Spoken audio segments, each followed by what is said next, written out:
आइए। अरे नमस्कार। तने पहले आइए तब नमस्ते करिए।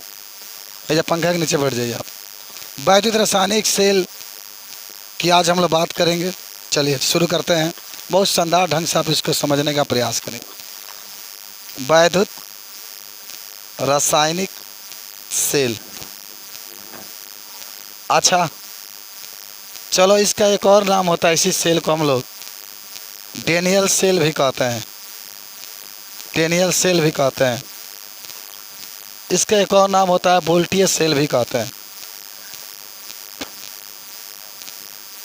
ठीक बा। ऐसी को हम लोग गैल्वेनिक सेल भी कहते हैं। सारा नाम एक ही है, देख लीजिए। सारा नाम एक ही है आपका। ठीक। आज एक मिनट आप बोलेंगे नहीं बीच में, केवल आप समझते चलेंगे। वैद्युत रासायनिक सेल है, आप इसी को आप डेनियल सेल भी कहेंगे, इसी को वोल्टीय सेल भी कहेंगे, इसी को गैल्वेनिक सेल भी कहते हैं। सबका नाम एक ही है। अब इसका देखो कार्य क्या होता है, पहले समझ लो। एक लाइन में समझ लो, एक लाइन में समझ जाओ कि आखिर वैद्युत रासायनिक सेल होता क्या। सुनो, वैद्युत रासायनिक सेल समझिएगा। बस इतना जानिए कि इसका जो फंक्शन होता है, या रासायनिक ऊर्जा को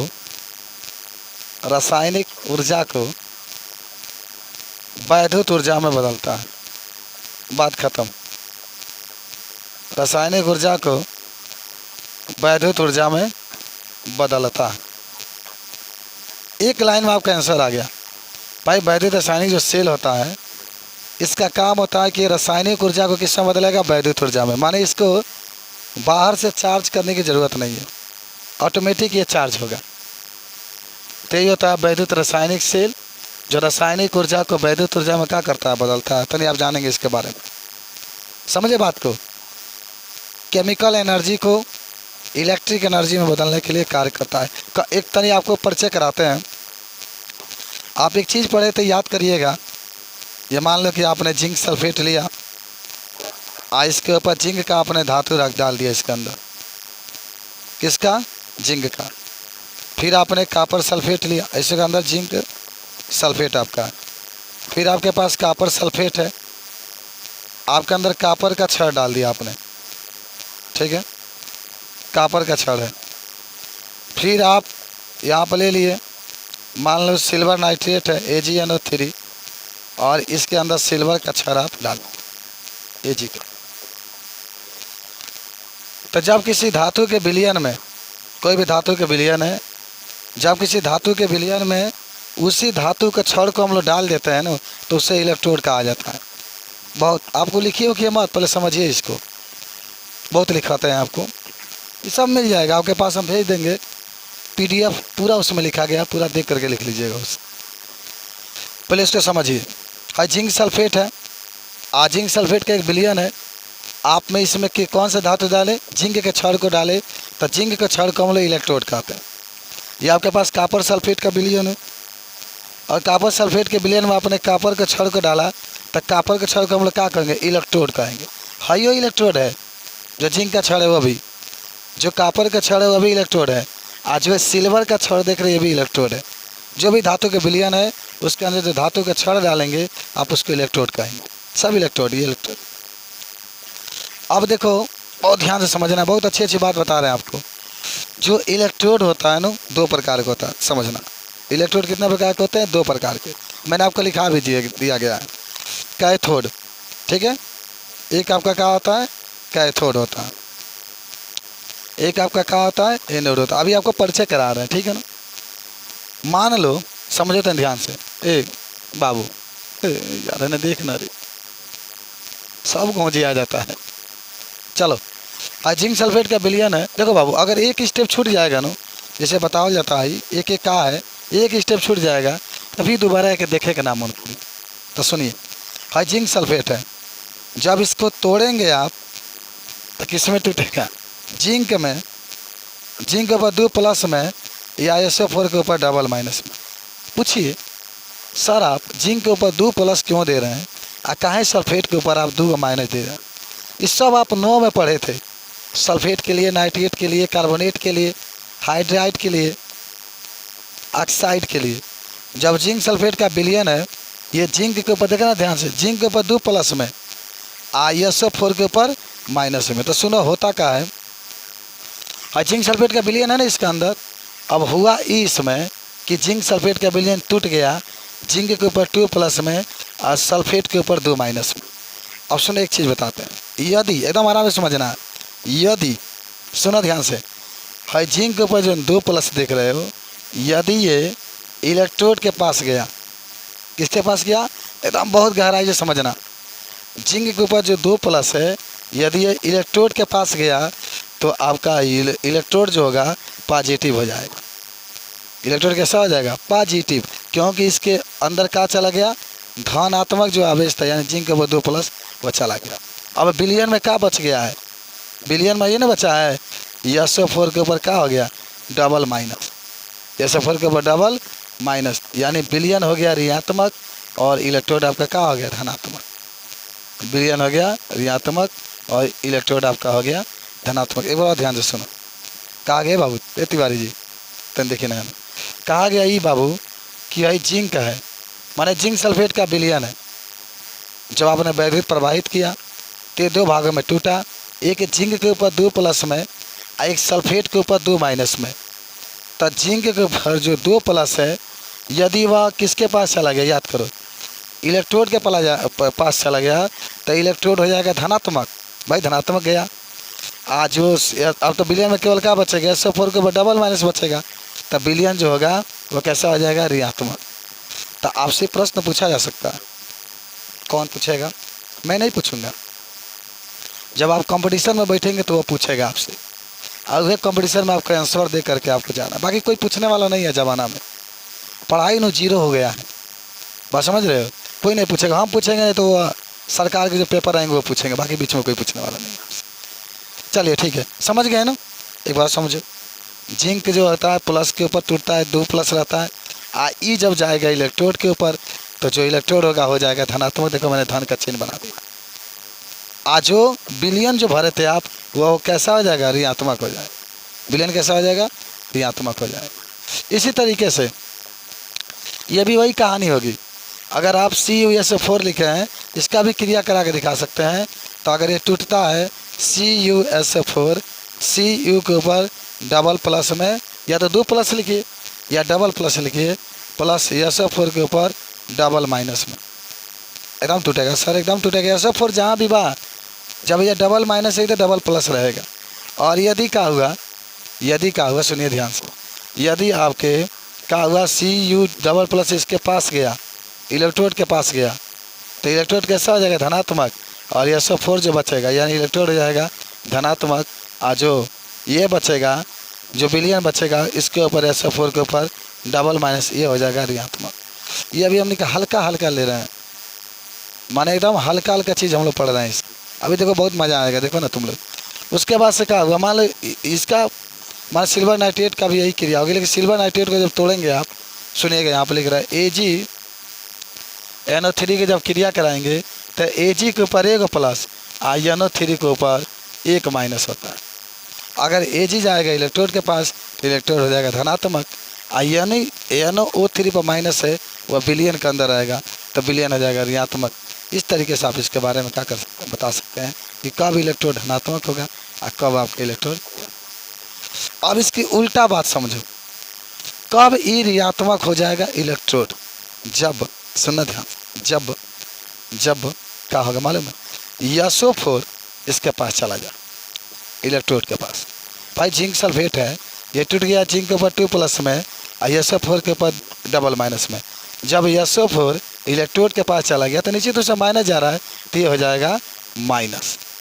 अब विलयन कैसा रहेगा भाई, तो विलयन में ये बचेगा ना, जिंक के ऊपर 2 प्लस, तो विलयन कैसा रहेगा, धनात्मक। ये सब जानते हो, ये सब समझने वाली बात है बाबू, ये सब समझने वाली बात है।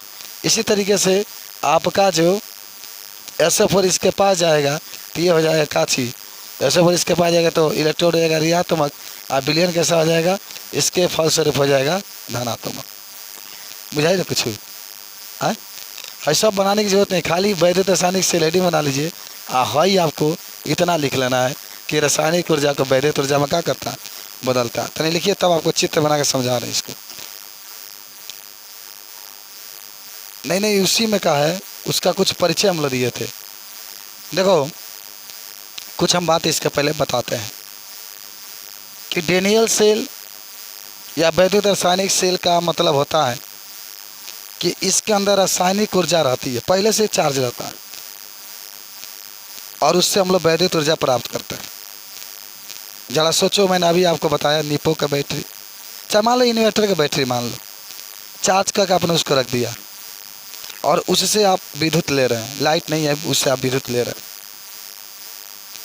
तो जो उसके अंदर रासायनिक ऊर्जा है, जो आपने केमिकल डाला है, उस रासायनिक ऊर्जा को आप विद्युत ऊर्जा में बदल रहे हैं। जैसे पंखा चला रहे हैं तब विद्युत बल्ब जला रहे हैं। और इसमें अब इन्वर्टर जो बाह्य परिपथ की ज़रूरत नहीं होती, ये नहीं कि अब उसके अंदर धारा जाएगा तभी आपको मिल सकता ना, धारा कट गया है, वो चार्ज अगर है तो आपको विद्युत मिलता रहेगा उससे। और याद रखिएगा, इसको बनाने के लिए हम लोग देखेंगे 2 बीकर लेते हैं अलग अलग, जैसे सभी पढ़े भी होंगे। एक बीकर में जिंक सल्फेट का विलयन लेते हैं। पहले चित्र बना के समझा रहे हैं तो अच्छा लगेगा आपको। देखिए सुनिए क्या होगा ना, एकदम आराम से समझिएगा बाबू। हमारे पास 2 बीकर, एक ये बीकर है और फिर हमारे पास एक ये बीकर, छोटा सा बीकर बना रहे हैं, ठीक।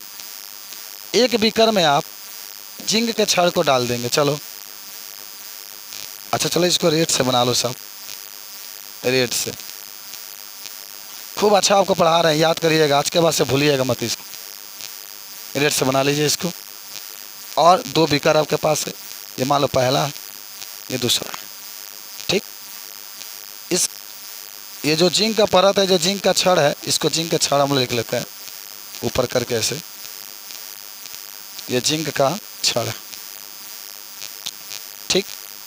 और इसमें जो विलयन रहेगा, जो विलयन आपके पास है, इसका नाम होता है जिंक सल्फेट। चलो यहाँ लिख देते हैं ZnSO। बहुत ध्यान से समझते रहिएगा मैं क्या क्या बता रहा हूँ। जिंक लिए, उसके अंदर जिंक सल्फेट का विलयन डाल दिए।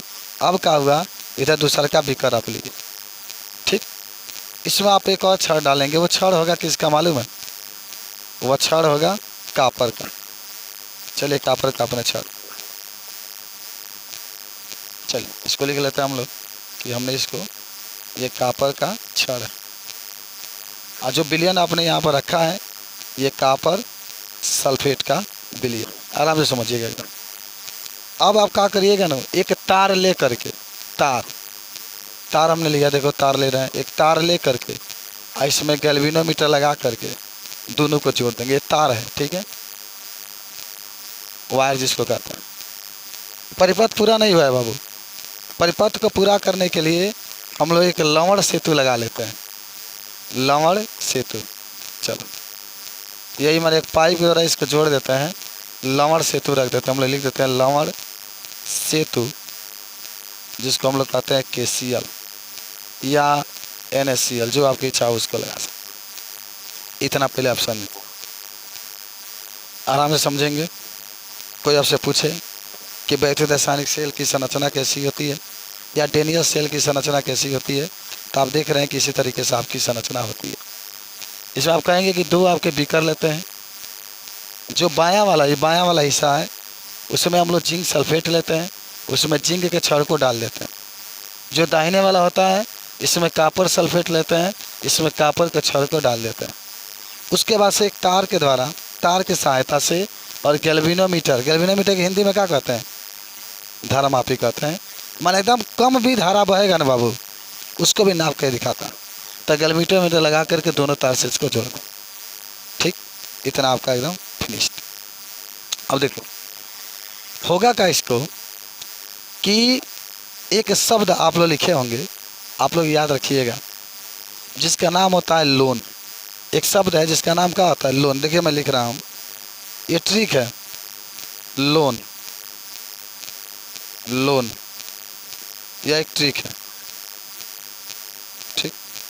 लोन तो लोन में जो यल होता है उसको हम लोग लेफ्ट कहते हैं, जो होता है उसको ऑक्सीडेशन कहते हैं, जो ए होता है इसको एनोड कहते हैं, और जो एन होता है उसको निगेटिव कहते हैं। ठीक, खूब ध्यान से देखिएगा आप। अब इसी का उल्टा ये बायां के लिए है, देख रहे हैं, इसी के उल्टा आपका दायां हो जाता है। तो जहाँ यल है तहाँ आर, भाई यल के उल्टा आर होता है, आर का मतलब होता है राइट। जहाँ ओ है तहाँ आर हो जाता है, आर का मतलब होता है रिडक्शन। और जहाँ ए होता है तहाँ सी हो जाता है, सी का मतलब होता है कैथोड। और जहाँ यन होता है तहाँ पी हो जाता है, पी का मतलब होता है पॉजिटिव। चलो चलो भाई, इतना जानिए आप। ये है क्या जानिए। देखो ये बाएं तरफ है भाई, देखो केमिस्ट्री में यही सब होता है। अगर आप केमिस्ट्री समझ जाए तो बड़ी मज़ा आएगा आपको पढ़ाई में। हाई बाएं तरफ है जिसको लेफ्ट कहते हैं हम, ये दाहिने तरफ है जिसको हम लोग क्या कहते हैं, राइट कहते हैं। तो समझिएगा, ये लेफ्ट है ये राइट है बाबू। यल का मतलब होता है लेफ्ट, लेफ्ट का मतलब होता है ये बायां है। ठीक है, समझिए ना, एकदम पूरा आ जाएगा। मैं जानता हूँ, पता नहीं, मैं आपको शुरुआत में कहा कि थोड़ा सा माने डिफ़िकल्ट है ये, माने तो ऐसा माने दिमाग इसमें लगाना पड़ेगा, लेकिन फिर भी चलिए। ओ का मतलब होता है ऑक्सीडेशन, ओ का मतलब ऑक्सीडेशन, यानी बाएं तरफ का जो छड़ होगा उस पर ऑक्सीकरण होगा। उस पर क्या होता है, ऑक्सीकरण होगा। भाई ऑक्सीडेशन के हिंदी में ऑक्सीकरण कहते हैं। ए का मतलब एनोड, जो ये छड़ होगा उसको एनोड कहेंगे, जो छड़ होगा उसको क्या कहेंगे, एनोड। एन का मतलब होता है निगेटिव। एन का मतलब क्या होता है। अच्छा मुझे सोच कर बताओ, सोच कर आप लोग सब लोग सोच कर बताओ कि आखिर इसे छड़ पर निगेटिव क्यों हुआ, इसे छड़ पर निगेटिव क्यों गए।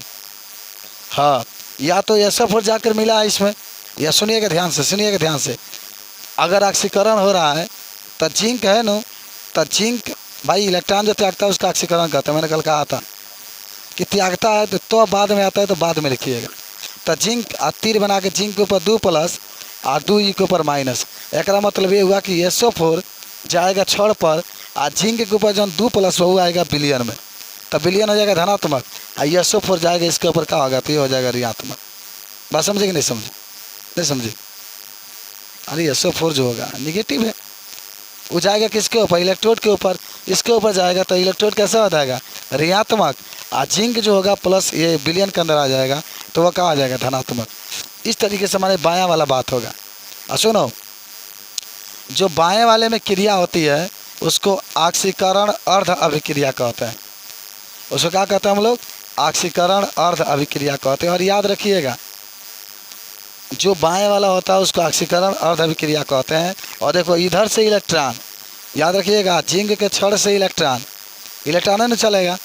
अच्छा इलेक्ट्रॉन क्यों चलेगा, क्या पीछे रीजन सुन लो, कहानी सुन लो।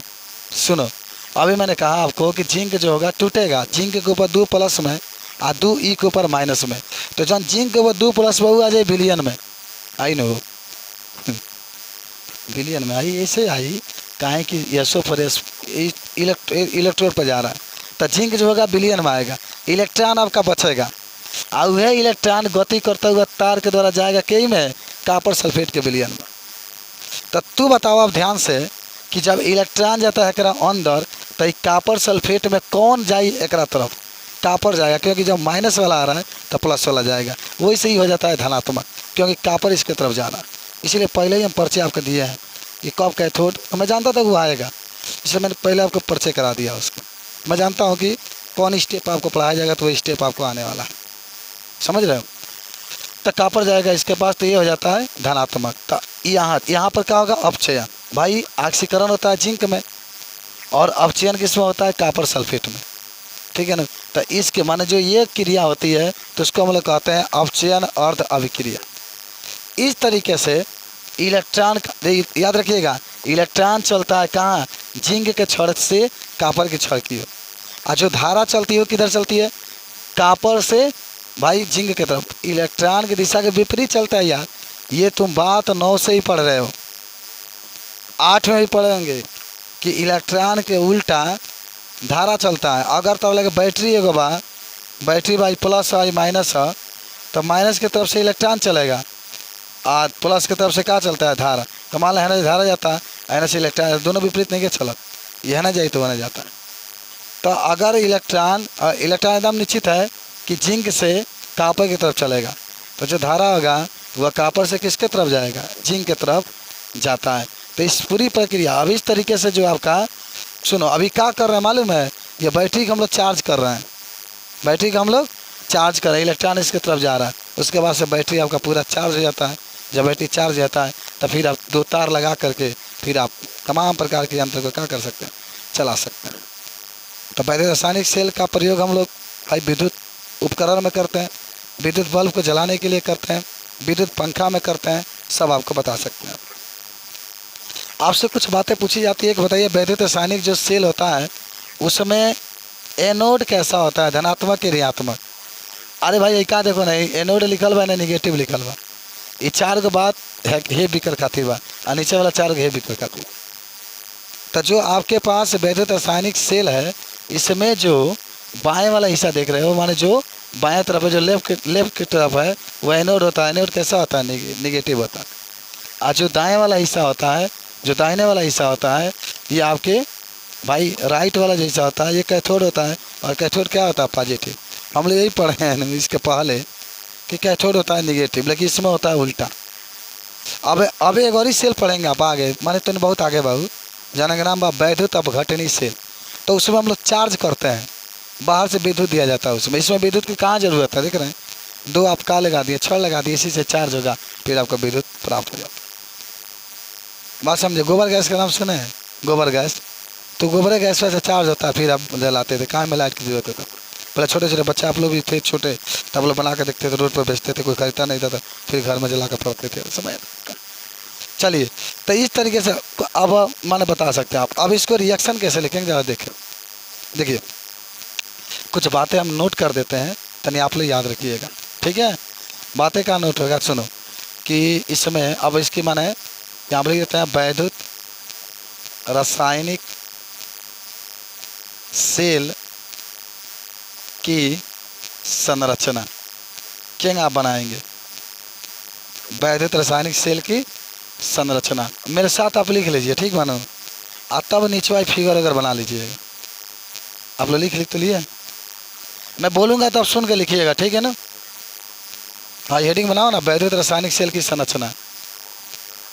अरे यार वो है ना, अरे हाई लिखला भाड़ा तो आगवा लिखना संरचना खाली जोड़ दो, बात खत्म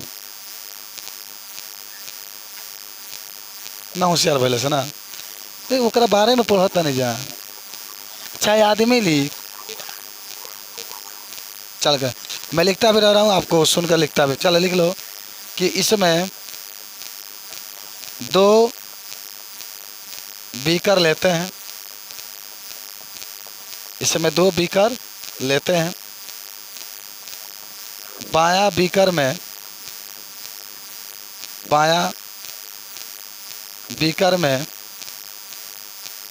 जिंक सल्फेट, बायां बीकर में जिंक सल्फेट का विलयन लेकर उसमें जिंक का छड़ डाल देते हैं। बायां बीकर में जिंक सल्फेट का विलयन लेकर उसमें जिंक का छड़ डाल देते हैं और इस छड़ पर ऑक्सीकरण की क्रिया होती है। ऑक्सीकरण की क्रिया होती है तथा जिंक का छड़ एनोड का कार्य करता है। एनोड का कार्य करता है, ठीक। इस अभिक्रिया को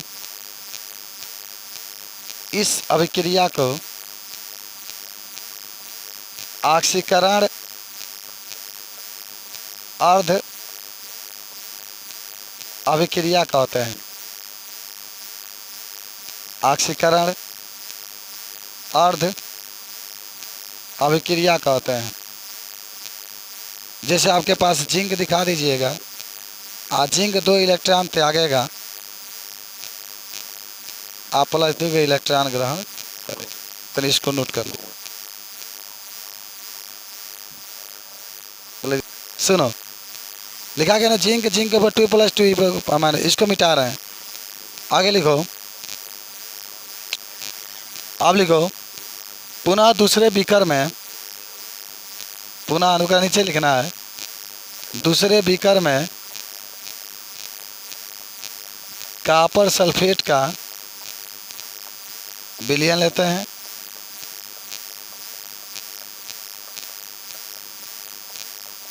कॉपर सल्फेट का विलयन लेते हैं तथा इसमें कॉपर के छड़ को डाल देते हैं तथा जिंक के छड़ से इलेक्ट्रॉन कॉपर के छड़ में प्रवेश करता है। कॉपर के छड़ में प्रवेश करता है तथा कॉपर का छड़ धनात्मक हो जाता है,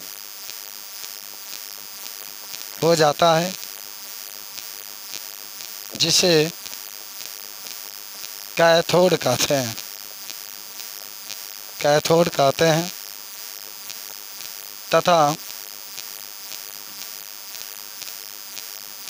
तथा इस पर जो अभिक्रिया होता है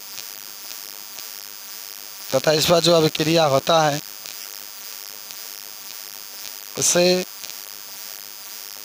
अर्ध अपचयन अभिक्रिया कहते हैं।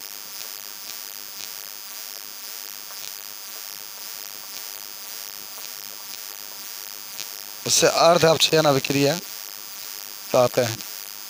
ठीक, इसका रिएक्शन क्या होगा? कॉपर के ऊपर 2 प्लस 2 के ऊपर माइनस कॉपर आपका बनेगा। यही होता है आपके अर्ध अपचयन अभिक्रिया। नोट कर लो, लिखो नोट में। पहला लिखो, पहला इलेक्ट्रॉन हमेशा जिंक के छड़ से कॉपर के छड़ की ओर चलते हैं। कॉपर के छड़ की ओर चलते हैं, कॉपर के छड़ की ओर चलते हैं। अभी आपको जस्ट मैंने बताया, इलेक्ट्रॉन जो होता है जिंक के छड़ से इधर से कहाँ चलेगा? इधर से इधर चलता है इलेक्ट्रॉन। दूसरा लिख लेना, वैद्युत धारा कॉपर के छड़ से जिंक के छड़ की ओर चलता है। कॉपर के छड़ से जिंक के छड़ की ओर चलता है। तीसरा याद रखिएगा कि आप जरूर एक बात की याद रखेंगे कि जो धारा बहता उसको गैल्वेनोमीटर के द्वारा हम लोग नाप सकते हैं। तीसरा बहुत महत्वपूर्ण बात है, याद रखिएगा, इसमें बाह्य वैद्युत परिपथ की आवश्यकता नहीं होती है। माने इसको बैटरी से माने बोर्ड से जोड़ने की आवश्यकता नहीं होती है। ठीक है ना? तो लिख लेना, इसमें बाह्य परिपथ की आवश्यकता नहीं होती है। इसे बाह्य परिपथ की आवश्यकता नहीं होती है। बहुत मज़ेदार केमिस्ट्री है आज का, लाजवाब केमिस्ट्री है आज का। उखाड़ कर रख दिया था राशिद खान, आपको याद है ना, देखे थे उसे गेंदबाजी कल की, सारा पूरा आईपीएल घुमा कर रख दिया एकदम। तो ये सब बातें आपकी होती है। चलिए इस तरीके से आप इसको बता सकते हैं। फिर आगे लिखिए महत्व। देखिए आपसे कोई पूछे तो क्या बात बताएंगे इसको। देखो सबसे पहला बात आपका होगा, जब लवण सेतु की बात करेगा तो आप याद रखेंगे सबसे फर्स्ट माने इसका जो फंक्शन होगा कि लवण सेतु जो होता है परिपथ को पूरा करता है। जरा सोचो अगर हम लोग इसको जोड़े नहीं तो धारा बहेगा ही नहीं, ठीक है ना।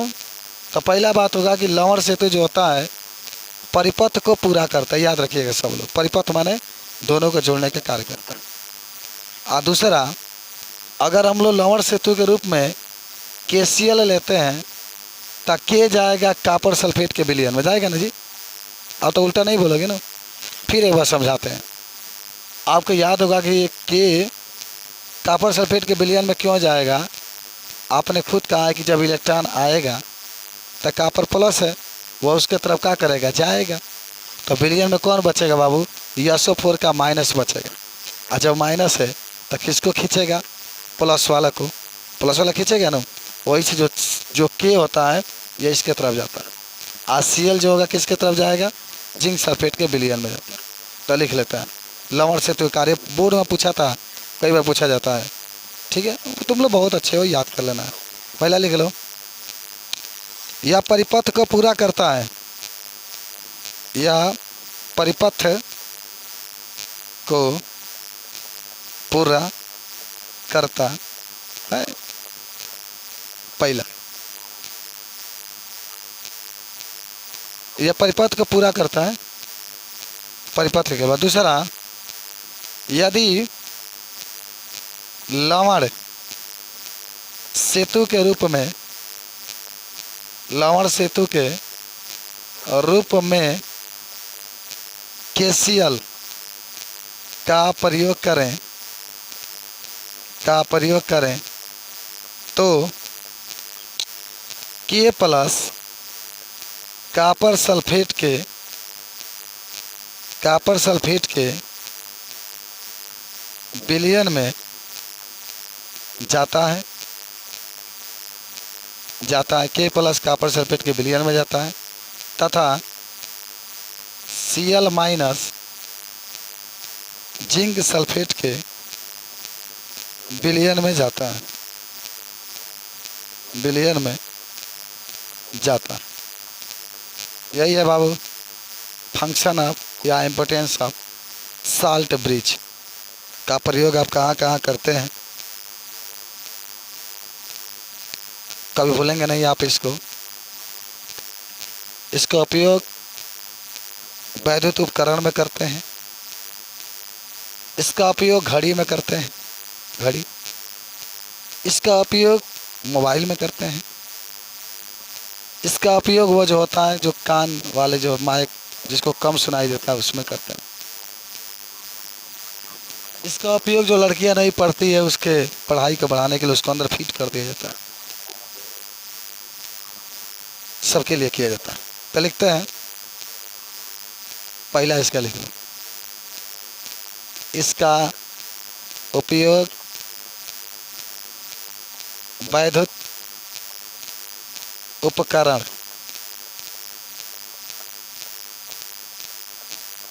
उपकरण में किया जाता है।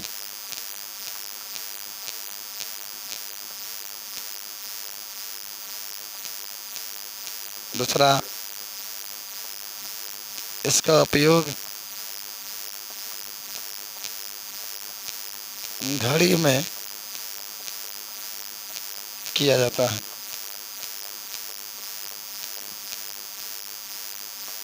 तीसरा, विभिन्न प्रकार के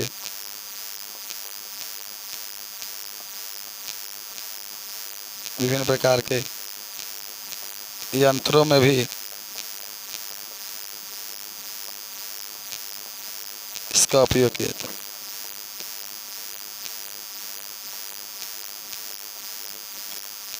तो आज हम लोग जो पढ़े, जिसका नाम आप देख रहे हैं कैसे वैद्युत रासायनिक सेल के बारे में पढ़े।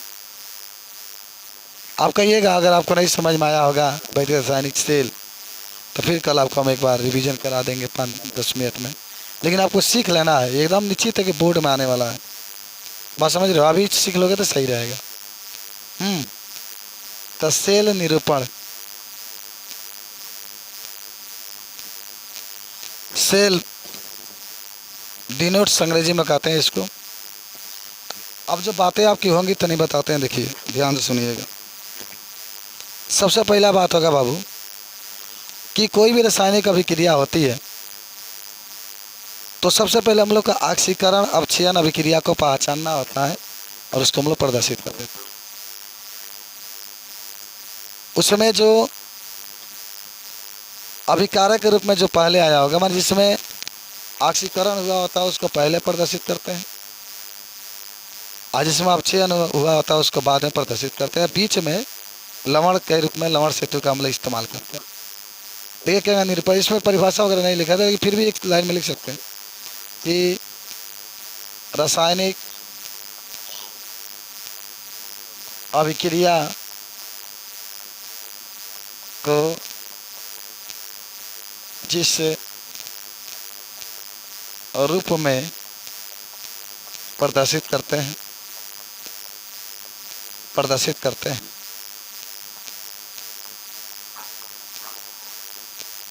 उसे सेल निरूपण कहते हैं।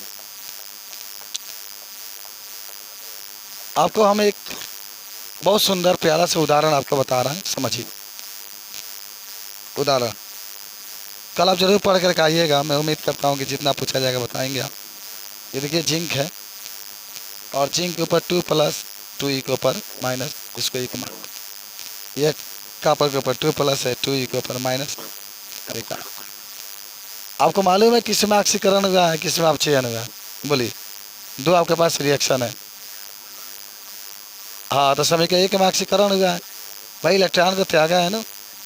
और ऐसे भी जानिए ऑक्सीकरण में ऑक्सीकरण संख्या बढ़ता है। या 0 बानो, खाली जिंक बताइए क्या है, 0 है, तो यह जिंक के ऊपर 2+ है, 2+ कर दीजिए, बस छूट गया आपका। और इसमें क्या हुआ है भाई, अपक्षयन। आप क्यों कह रहे अपक्षयन है? क्योंकि इसने इलेक्ट्रॉन को क्या किया, ग्रहण किया है। समीकरण नंबर आपका 2 हो जाएगा। अब आप समीकरण 1 और समीकरण 2 को जोड़ देंगे। यहाँ पर क्या लिखेंगे, समीकरण 1 प्लस समीकरण 2। देखो हम कैसे जोड़ रहे हैं, सब लोग देखो ध्यान से, क्या जोड़ा जाता है।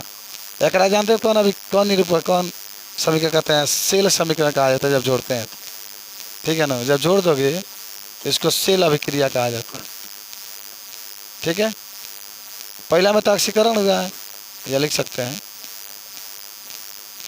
और दूसरा में अपक्षयन हुआ है, और दोनों को जोड़ दो तो इसको सेल अभिक्रिया कर दो। जोड़ोगे तो क्या जोड़ेगा, जिंक लिखो। जगह आप जोड़ते हैं समीकरण को, जिंक लिखो। आई कॉपर के ऊपर 2+ लिखो, आई 2e के ऊपर माइनस लिखो, रिएक्शन का चिन्ह दिखा दो। जेडियन के ऊपर 2+ लिखो और 2e के ऊपर माइनस लिखो और +cu लिखो। तीर के पहले वाला पूरा, आई 2e से 2e कैंसिल, सेम है, तो क्या बच गया, जिंक प्लस कॉपर के ऊपर 2+ रिएक्शन का चिन्ह, जिंक के ऊपर 2+ प्लस क्या हो गया, कॉपर। ठीक। अब आएगा आपका सेल निरूपण। क्या आ गया, सेल। है बता रहे क्या निरूपण करेंगे इसका, सेल निरूपण। देखो क्या जोड़ा गया आपको। पहले जिंक लिखते हैं, देखो मैं कैसे लिख रहा हूँ। पहले जिंक लिखते हैं, तब एक रेखा खींच करके जिंक के ऊपर 2+ लिखते हैं। अभी डबल करके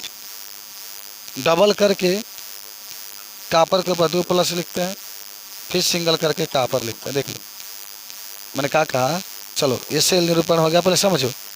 हाई आपको समझाने के लिए हम दोनों लिखे हैं, इसको दिया नहीं जाता है, डायरेक्टली यही लिखा जाता है।